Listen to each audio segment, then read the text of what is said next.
Finally got back from Tibet after I think about 30 hours of flying via China. I think we went through Germany and then into Dublin. So just going to go straight into it. The altitude. I was a little bit worried at the start because I didn't want it to ruin most of my holiday because I hear a lot of people really, really suffer. My guide actually said a lot of people, no sooner do they arrive than they need to actually leave or just spend the rest of their holiday in the hospital because it can be that difficult. I think the altitude in Lhasa is 3,500 meters, which is high enough. But as soon as you leave the main city, it just gets it just gets higher and higher. I arrived the first day. You could feel the lack of oxygen just in the air, especially if you're walking anywhere. I got to my hotel. It's on the fourth floor. After maybe 2 flights of stairs, you're really, really feeling it. It's such a bizarre feeling.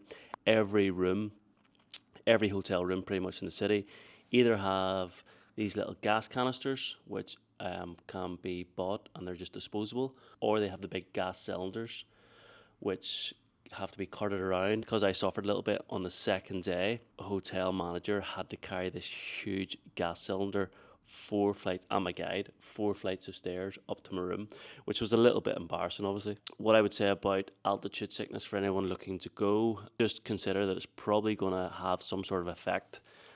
Hopefully it's not going to be it's not going to last too long. It can last anything up to, I think, three days probably, for worst cases 5 days.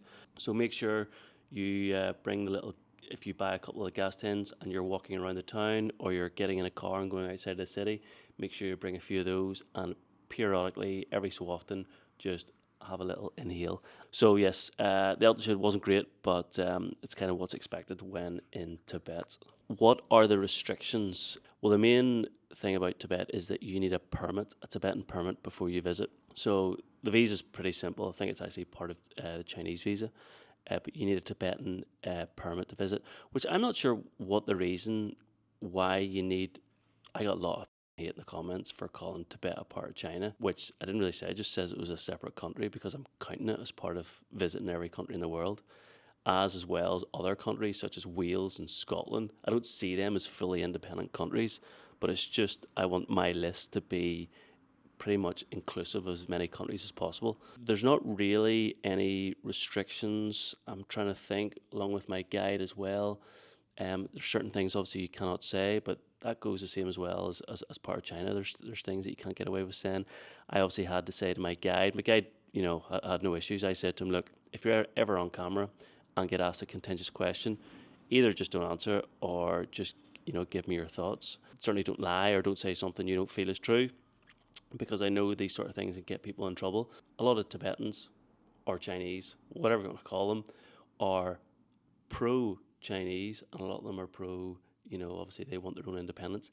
They cannot say that, so it is what it is. I'm happy for people to have their own opinion. If that's in my comments, fighting in my comments, just go into my first and second video, and just read the comments. It's quite entertaining, actually. I quite enjoy it. In terms of cameras and filming photos, there was no issues. There was quite a bit of police presence, more than what there was in China. Cameras, you just get cameras everywhere in China. The cameras in China, it's probably the one thing that will not surprise you, but it's actually very, very, very interesting. They're there to obviously monitor traffic, monitor pedestrians, make sure obviously to ensure the safety of the people of Tibet or China.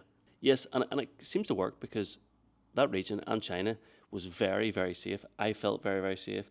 I felt the people were incredible, as I normally do when I travel. And you need a guide to travel around Tibet, which again is strange. If it's the exact same as China, I thought the rules would have been the same, but you need a guide to travel around Tibet. Is Tibet a third world country or a first world country? It's actually more of a mix than I thought. I was expecting it to be a wee bit more sort of traditional and dated, but then arrived in the airport's like any other Chinese airport, super modern, super clean, super spacious. Airports in China are incredible. The infrastructure generally in China is probably the best in the world, and that's why I love the country. The roads are probably 10 times better and bigger than you would expect, or that probably Tibet actually needs, because the traffic outside of Lhasa is quite minimal. There's not actually that much traffic. No potholes.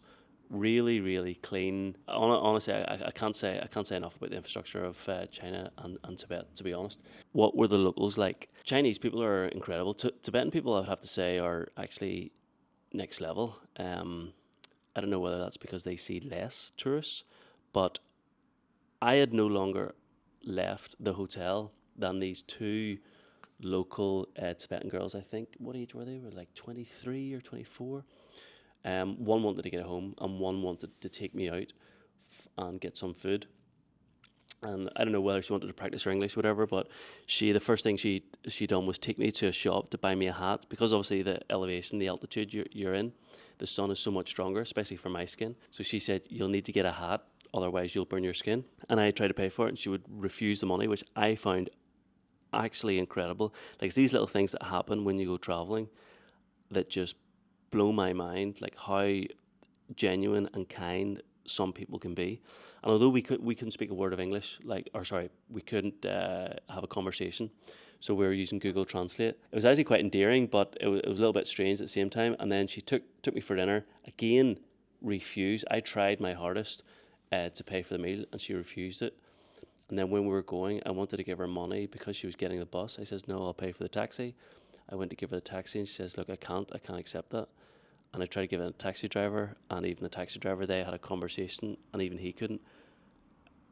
If that happens on your first day in a new country, it really, it stays with you for the rest of the trip as well. Most of them want to talk to you, but they obviously can't because of the language barrier, which is a little bit disappointing. I wish obviously I knew a little bit more of their language as well, so it's not always up to them obviously to know English. Going into little tea shops and restaurants, you'll notice, obviously you'll get the attention and the gaze of locals, but they'll smile towards you, and they'll do everything but make a conversation because they can't. And it's so frustrating sometimes, because I'm just looking at these people going, just have like a couple of sentences, a little bit of dialogue with you, and like I can get to know like what you're doing, a little bit your story. Because for me, as I get a little bit older, that's what kind of like makes my trip, having this dialogue and conversations with locals. And you'll probably see that, with my videos as it slowly progresses from just like not like a daily vlog, but just like a camera, coming along with me during my day as I do random stuff.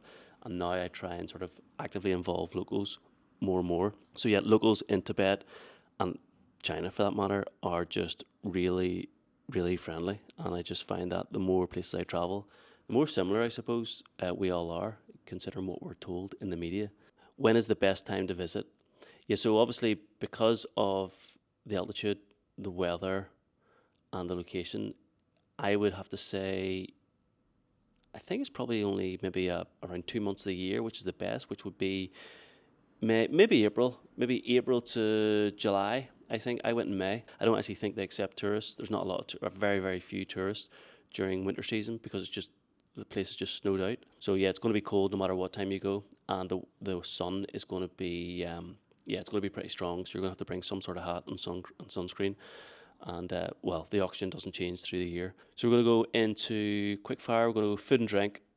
Unreal, like the rest of China, incredible. They love their noodles, every type of noodles. They love those square noodles. There's actually a few people, I don't know whether they're from Tibet or China or somewhere else in the world, but they know their stuff. What is those square pasta noodles, like soup you get? I think I had it in the last day. That soup, the noodle soup that they have in Tibet is incredible. Drink milk tea and butter tea. Butter tea I wasn't so keen on. It's because it's a little bit of an acquired taste, I think, and a little bit salty. But milk tea, I could have drank it all day. Tibet or China, although people will say, oh, same country and stuff like that there, China's such a vast country that, even Beijing and Chongqing, two entirely different places. I would have to say, because of my experience with the locals in Tibet, and that kind of makes the trip for me, because those two girls obviously approached me like 2 minutes, less than 30 seconds after I left the hotel, bought me dinner and a hat. I'd have to say that probably just swayed, and also my experience with the farmers too, doing the homestay. I'd have to say that sort of probably sways it in favour of Tibet. But I love China. I love the people of China. I love the food of China, the landscape. China has pretty much because it's such a big country, pretty much everything. Which accommodation was the best? I would have to say it was between obviously the traditional hotel at the start, Shambhala, I think it was, and then it was the Farmers, which I just loved, and then it was the 5-star St. Regis, I think. Obviously, I'm going to have to say, like, this is probably an unfair comparison. I'm probably going to have to say the St. Regis because it was just, it was just great. It was just really, really good. Huge, huge room. Other than that, I would have to say probably the Shambhala Palace was pretty impressive, but because I was kind of half ill most of the time, it was hard to enjoy it. Would I return? See if there was no issue with the altitude, and I knew as soon as I arrived, I'd be good, and I wouldn't have like 2 days in bed, or certainly 2 horrible mornings. 100% I would return. I would love to return. I would love to return and go to Everest Space Camp, which you can actually drive to. What if I want to visit? I'll put my guide's details in the description. I would have to say my guide was actually pretty good. It's hard to find a good guide sometimes, I find, like, so that's why I'm quite specific when I obviously send emails and stuff. I'm like, I want this type of guide. I would probably say to go with a group because it's a lot cheaper. I've done a private guide because that's what I normally do. I kind of like the flexibility. Safety, you ain't going to have an issue in China or Tibet. The safety is just probably safer than any other country in Europe and definitely North America. Like, it doesn't even draw a comparison. Obviously, there is going to be places where it's going to be dangerous, or it's going to be dangerous. There's going to be more of a risk. But I didn't see those areas, so I'm just assuming that. But safety in China is, you have to experience it to actually believe how clean, how friendly, and how safe the streets feel. It's absolutely fantastic. Pros, people, good value, photography, of course, the landscape, flying over the Himalaya. Oh my God.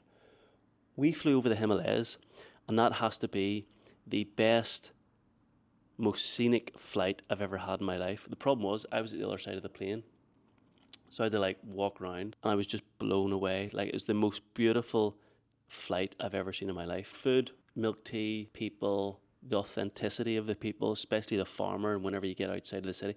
In fact, just anywhere, because obviously those 2 girls, I go back to those 2 girls all the time because they were fantastic. Cons, obviously it's quite expensive if you're looking your own guide. It's quite hard to get to, obviously, especially from the UK. I think you could be 24 hours. That's why I went via Chengdu and stayed for Chengdu for a few days. 30-hour trip, which was wild. Favorite part has to be the people. It always is the people, for sure. Rate the country out of 10. Tibet, I'd have to say it 8.2. That's pretty high. Like, that's pretty good going. Mark it out of, I've been to 170 countries. I would have to say Tibet is probably maybe not top 10. I'd say 10 or 11, roughly 10 or 11. So yes, that is the Tibetan series over. Next up, we are actually going back to that region. We'll be spending a wee bit more time in China, and we'll be visiting country number 171. So you can have a little think where it's going to be, but if you look at the map of China and look what's around it, I don't think you'll be too far away. Thanks for watching.